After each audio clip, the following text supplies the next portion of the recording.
Bon les petits gars, maintenant qu'on a fait le feu, on va pouvoir bientôt se faire griller le sanglier là. Mais avant ça, on va se faire un abri. Eh mais attention hein, pas n'importe quel type d'abri. On va se faire un hamac. Eh ouais mon pote. Bon, du coup la première étape, ça va être de nettoyer le chantier. Parce que putain j'en ai foutu un sacré bordel sur ce balcon. De là qu'il est petit mais en plus il y a du foutoir. Allez hop.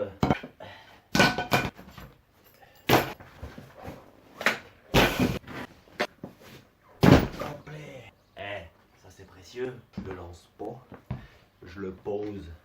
Comme ça. Voilà. Ce qui me fait chier, c'est que j'avais crafté un truc assez sympa sur le balcon là. J'avais fait une table basse. Mais bah, vous savez, mon intérêt pour la science. Je suis prêt à sacrifier beaucoup de choses pour la science. Bon, avant de l'enlever, je vous montre à quoi ça ressemble. C'était une petite table basse comme ça, avec une grille de four, un torchon qui fait office de nappe et un pied. Eh, pas mal hein, l'astico.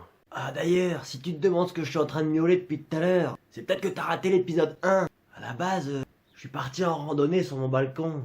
Mais tu peux regarder l'épisode 1 si t'as envie. Concernant le matériel, une fois de plus, c'est très simple. Y en a pas. Enfin, j'ai pas encore réfléchi. Je vais réfléchir avec quoi je fais le hamac et je reviens vers vous après. Bon, après analyse de la situation, c'est très simple. J'ai qu'une corde. Du coup, on va faire un hamac avec une corde d'escalade. Une corde de 30 mètres et une corde de 80. Et comme j'aime pas être dans le besoin et que j'aime bien me faire chier, je vais prendre la grande. Comme ça, au moins, je serai sûr de pas manquer de ficelle. Là, le bestiau, il est rangé dans son sac. Je l'amène au campement. Hop là, et voilà. C'était pas très loin. Oh là, il y a un pot de fleurs, il va me gêner. Faut que je l'enlève. Du coup, je l'enlève. Hop là. Une jonquille. Ça se mange, ça, apparemment. Plein de vitamines. Concernant le choix du couchage, pourquoi j'ai fait ce choix-là? C'est très simple. Le sol, il grouille d'insectes. Il peut y avoir des scorpions, des salamandres, des serpents et même des coccinelles. Et ça peut être très dangereux. Alors, première étape, on enlève les feuilles mortes au sol au cas où, parce qu'on va passer la soirée au même endroit. Et après, on fait un abri surélevé. 30 cm, à peu près. C'est pas par choix, c'est que j'ai pas le choix, justement. C'est tout petit ici, faut s'adapter. On s'adapte avec son biotope, rappelez-vous. Bon du coup, pour nettoyer le sol, il y a deux techniques. C'est soit tu utilises tes panards et tu racles, soit tu te confectionnes un balai avec ce que tu trouves dans la nature. Et moi par chance, j'ai trouvé une belle branche avec du feuillage. Du coup j'en ai fait un stylet et là, je vais nettoyer le sol. Bouge pas, je reviens. C'est très important l'hygiène du campement. Sinon tu peux attraper des maladies comme des caries ou de l'eczéma. Faut faire gaffe hein. En les temps qui courent, faudrait pas tomber malade, ce serait dommage. Bon, je vais ouvrir le matériel, comme ça je vous montre à quoi ça ressemble une corde d'escalade. Il y en a peut-être qui n'ont jamais vu, on sait jamais. Comme ça tout le monde comprend ce que je fais. Ah. T'enlèves les crochets, c'est pas très compliqué, hein, comme ça là, tu vois. Après tu retournes. Après t'as des petites languettes, t'appuies et tu tires. Comme ça, et comme ça. T'ouvres. Et après t'as une corde, et là-dessus tu peux faire de l'escalade. Mais nous on va pas faire ça aujourd'hui, on va faire un hamac, pour dormir dedans. Bon maintenant que le matériel est ouvert, va falloir faire les plans de construction, parce que c'est pas que j'ai aucune idée de comment je vais organiser ce bourbier, mais j'ai aucune idée. Va falloir réfléchir hein. J'ai une journée entière à consacrer à la confection d'un hamac. Allez, on est parti. Yop la boum. Première étape, vérifier que les supports d'appui sont résistants. Parce que c'est pas pour rien qu'on m'appelle Hugro, moi, mon petit pote. Hein. À ce sujet-là, je voulais vous dire, va falloir arrêter ces conneries. Maintenant, moi, c'est Ugringo de la noche. Aïe, aïe, aïe, muchachos bambino. Concernant la résistance des supports, c'est très simple, il existe une technique infaillible. C'est une technique que j'ai appris à l'armée quand j'étais en Afghanistan. Je vais vous la montrer, mais attention. Hein. Faut faire ça avec parcimonie, si tu vois ce que je veux dire. Faut pas le faire n'importe où ni sur n'importe qui. Ça s'appelle la technique du coup de pied. T'écoutes le bruit que ça fait, et si ça résonne pas, c'est que c'est bon, tu peux y aller. Et moi je peux y aller du coup, c'est bon. Beaucoup de chance parce que sur ce balcon, on a des petits verrous qui vont me permettre de maintenir mon hamac à 30 cm du sol. Si ça c'est pas une aubaine, tiens. Une astuce. Faut toujours prendre en compte ce que le biotope il te permet d'avoir. Hein. Et tu l'optimises tout le temps, en permanence. On s'adapte. Tu serais pas en train de te demander ce que cet abruti il est en train de foutre au sol là? Ça tombe bien, je me posais la même question, le gringo. Mais c'est pour te dire un truc que je suis là. Je vais t'apprendre à faire un truc hyper important dans le monde de la survie. Je vais t'apprendre à faire un autre cabestan, mon petit pote. Et ça, crois-moi que ça pourra te dépanner dans pas mal de petites galères, mon petit pote. Alors, accroche-toi bien, branche les oreilles et apprends, y a rien de plus simple. Une fois au-dessus, une fois en dessous et tu croises et tu serres, c'est fini. Je te montre ça en pratique et en image. Bouge pas, je reviens. Bon, je vais te montrer là-dessus. T'as bien capté que je vais pas construire le hamac sur le tabouret, mais le balcon est tellement petit que c'est la galère. Alors commence pas à m'emmerder, je te montre ici et c'est pareil quoi. Donc là, t'as ta tige, ça peut être parfois une bite d'amarrage, si tu vois ce que je veux dire, pour les plus navigateurs d'entre nous. Tu prends ton brin de corde ou ton boot quand t'es en bateau, ouais comme ça au moins je vous apprends un peu dans tous les domaines. Tu passes au-dessus, comme ceci, tu sors d'un côté, tu repasses par-dessus, tu viens le chercher et tu rentres dans le trou. Ça en général tu sais faire hein. Et tu sais, et là on a un beau cabestan. Tu veux le voir de plus près? Voilà. Bon, j'espère que t'as capté pourquoi je t'apprends à faire un cabestan, mon petit pote. C'est tout simplement que ça va être la base, le pilier de mon hamac. Le point d'amarrage, il va se faire avec un cabestan. Eh, petite astuce, régulation thermique par ces temps chauds qui courent.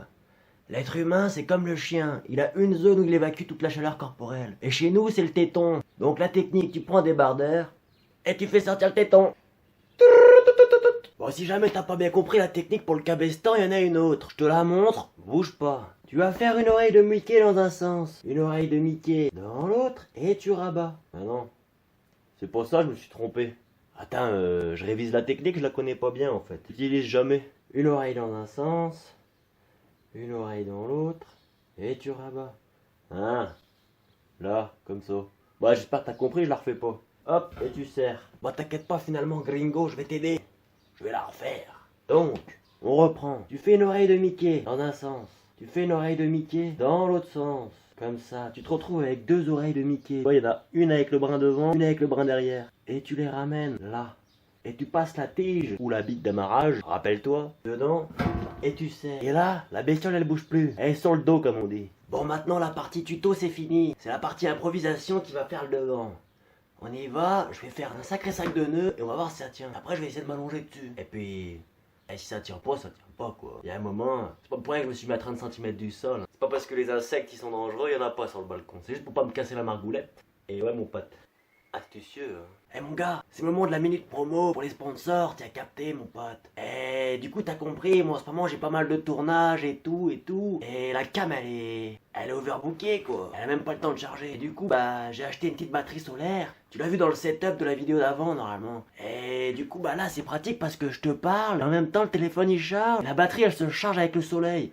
C'est un sacré sac de nœuds comme le hamac. Mais on y reviendra, mais ça charge quoi. Regarde, je te montre pour que tu comprennes. Là on est sur un tabouret, hop. Oulala, il y a tout qui bouge. Et en fait, ça charge en même temps et ça me recharge le téléphone. Eh mais c'est beau ça. Et merci la technologie hein. Bon c'est bon Jean-Michel, t'as fini de raconter de la merde, on peut aller construire le hamac parce que c'est pas que la nuit elle va bientôt tomber mais... Eh non, il est 15h. Ouais bah c'est bon, il faut construire le hamac quoi, c'est pour bronzer. Eh oui, je vais pas me mettre par terre quand même, alors je pourrais faire un hamac. Quand même. Cette fois c'est la bonne, là j'y vais, je vais faire le hamac. Du coup je commence par le cabestan comme prévu. Dans la théorie, c'est plus safe avec un nœud d'arrêt. Mais moi, je suis un mec qui aime prendre des risques dans la vie. Dédicace à mon pote Théo Ravanello. On est là pour prendre des risques. Du coup, moi, je fais pas de nœud d'arrêt. Je suis un fou. Essaie là de tenir. Oh, la barre, elle bouge un peu, mais je suis relativement confiant. J'ai mangé des carottes pendant 5 jours avant le confinement. Normalement, je suis affûté. Eh, franchement, je sais pas si vous me voyez là. Je vais galérer. Parce qu'en fait, j'ai fait le con. J'aurais jamais dû prendre celle de 80 mètres. Il est pas encore trop tard pour changer, mais je suis un mec qui aime l'aventure. Alors, je change pas. Et ça, c'est pour la science, rappelez-vous. Hop, hop, hop. On arrête tout. Urgence. Là, j'ai reçu un truc que mon père m'a envoyé. Le hamac, rideau, on met ça de côté. On reprend après. Ça va révolutionner la science. Et vous connaissez mon intérêt pour la science. Alors, on y va. Vive le confinement. Pour ça, c'est minimalisme obligatoire. Donc, hop. Allez basket, on enlève tout et je vous montre l'activité. Eh mais par contre je crois que vous êtes vraiment pas prêts à ce que je vais faire là. Ok, donc attention, parce que là on va révolutionner l'activité physique à la maison. Hop. Non je déconne, en vrai ça par contre je vais peut-être pas le lancer. Ça a l'air d'être un peu fragile, du coup je vais enlever ça. Vous allez vite comprendre pourquoi. Oh remarque, oh c'est pareil. Ah ouais mais ça m'évitera de faire le ménage. Donc, pour cette astuce survie ô combien importante en cette période de confinement, c'est très simple. Au niveau du matériel, c'est de l'eau, du liquide vaisselle et des muscles intrinsèques du pied affûtés. Donc autant tu peux mettre des petites carottes entre tes orteils, mais des carottes crues. Pour le kérotène, c'est hyper important. Apparemment, ça tue le virus. Donc, du liquide vaisselle.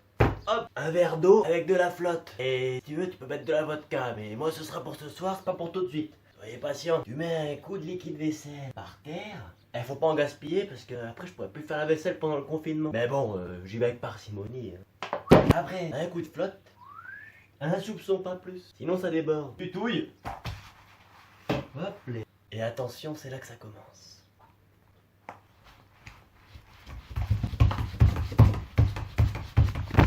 Bon, après toutes ces mésaventures, sachant que j'avais plus de piles sur le GSM, je suis de retour et on est reparti. Je vais finir le bordel. Allez, rappelle-toi, Gringo, toujours un nœud d'arrêt en bout de corde. On sait jamais, ça peut filer. Et quand ça file très vite. Oh non, j'ai tiré toute la corde au bon endroit. Je l'ai passé au-dessus de la corde, je l'ai passé en dessous. Que faut toujours faire. Pour la science, rappelez-vous. Bon, ce que je vais faire, je vais changer de stratégie, je vais la replier sur elle-même. Plus simple pour les passer dans les barreaux. Au niveau de la technique, c'est pas très compliqué. Hein. Tu prends comme ça, avec tes deux pouces, et tu fais ça. Tu rattrapes le bout et tu reviens.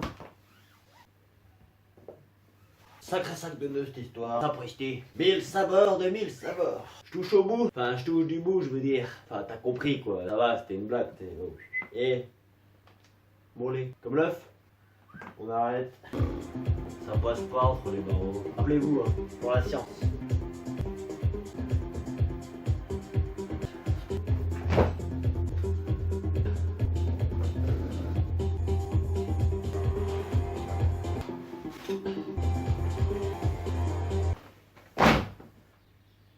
J'ai dû couper la musique, j'ai plus assez de piles. Alors j'ai dû changer de technique. J'ai attaché en fait, tu vois, j'ai fait un nœud. Et j'ai laissé pas mal de mou. Comme ça j'ai 2-3 tours de manœuvre. Parce que là c'était ingérable. Je passais 1h30 à faire le tour d'un poteau. Alors qu'il y en a une dizaine. Je suis reparti. Oh là j'ai encore fait de la merde. Dis. Ah.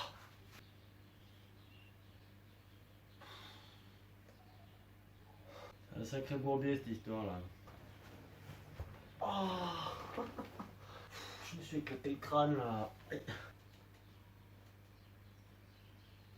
Les gars, je sais pas trop si vous avez capté, mais pendant que vous étiez trinks sur le canapé là, il y en a un qui s'en mêlait les pinceaux pendant 15-20 minutes tout seul sur le balcon. Bon, c'est pas grave, je vous en veux pas, mais venez, on va voir, j'ai fini du coup. Ouais, j'ai fini à peu près 2 heures et j'avais plus de piles. Et d'autres chats fouettés. Bon, bah du coup, voilà la bête, je vous la présente. J'ai fait des petits nœuds à chaque poteau. Après, j'ai fait un petit lassage d'une grande qualité. J'ai mis 2 bambous au milieu pour essayer d'unifier un peu le tout. Et le plus important pour le confort de la bestiole, bah c'est un coussin quoi. Oh, par contre, il fait quoi lui là? Oh, mais. Oh, va te confiner toi. Oh, oh, le délinquant. Eh, rentre chez toi là. Bon, on s'installe. Oh. Donc là, tu vois, je suis sur mon petit hamac. Et là, il y a les bambous. Et je peux les régler. Bon, et pour ceux qui me connaissent un peu, moi j'aime bien le travail qui est bien fait et qui est confortable. Non pas que je sois une chochotte, hein. Loin de là, non, non, non. C'est que j'aime bien le confort, c'est tout. Donc, je sais pas si t'as capté, mais là je suis en train d'aller chercher ma couette. Comme ça, je vais m'installer confortablement.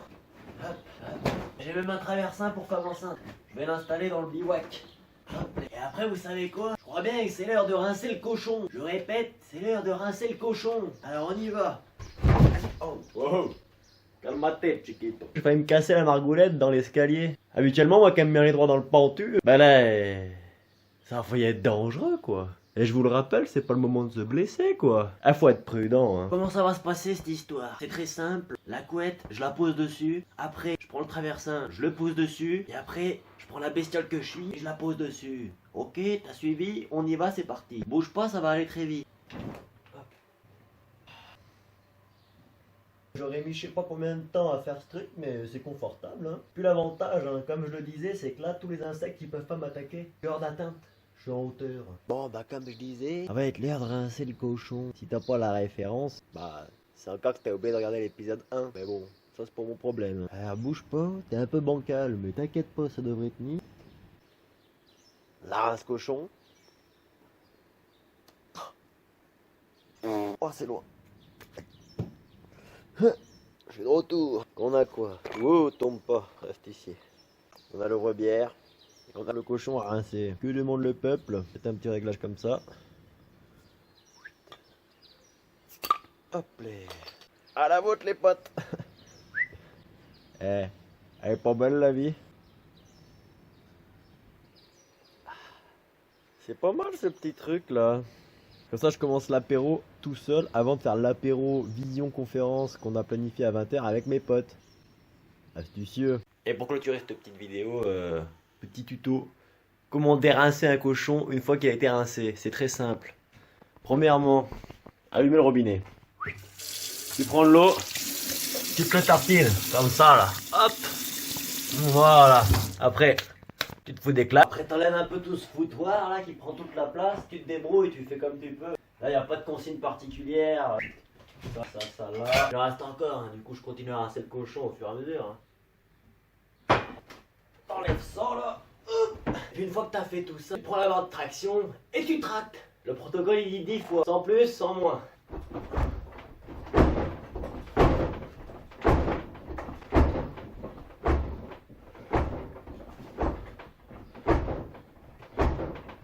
Et puis là normalement t'es plus rincé. Tu peux trop rincer la gueule, tu comprends? Ça permet de se rincer encore plus. Bon, bah l'aventure est finie. Enfin l'aventure, l'installation du bivouac, pardon. Et il reste encore tout le repas. Et ça, ce sera pour la prochaine fois. Sois pas trop gourmand, si tu vois ce que je veux dire. Ah oui, je vais quand même pas te laisser sur ta faim. À la fin de cette vidéo.